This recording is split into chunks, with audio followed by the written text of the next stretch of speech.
देखो आज भद्रक लोकसभा क्षेत्र में निर्वाचन मंडल आज जो सांबादिक सम्मेलन अनुष्ठित होती तार मूल लक्ष्य मूल अभिप्राय है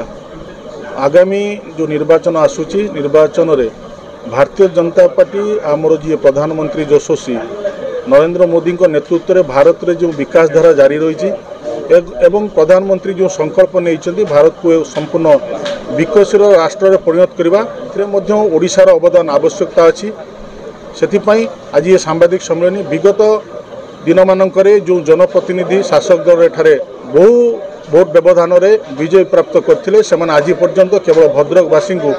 मिथ्या प्रतिश्रुति दे आसछंती प्रतारण दे आसछंती जेत निर्वाचन आसे माने आसंती मिथ्या प्रतिश्रुति दियंती निर्वाचन सरिला परे तांकर काम समाप्त हो जाए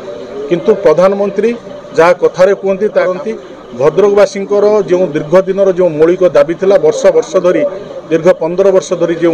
भद्रक जो मौलिक दाबी थिला भद्रक एक मेडिकल कॉलेज स्थापना करवा ताहा भद्रकवासी स्वप्न हो रही मु आपको ग्यारंटी सहित कहीपरि जदि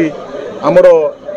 भारतीय जनता पार्टी रो सरकार डबल इंजिन सरकार ओडिशा आसे ये जो समस्या ये जो दाबी रही आसी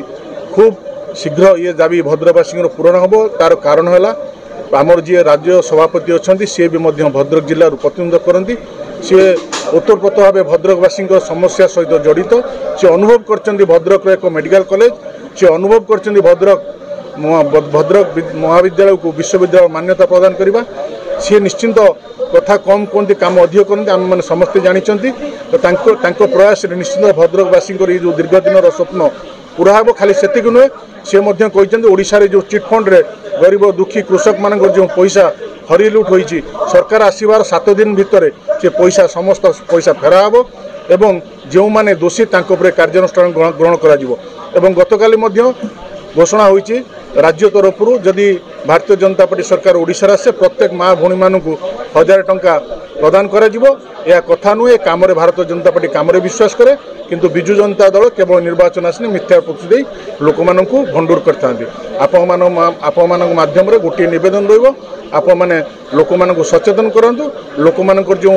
महान पर्व गणतंत्र महान पर्व मतदान सठिक जगह जपरी मतदान करेंगे से आपण भूमिका खूब गुरुत्वपूर्ण। धन्यवाद।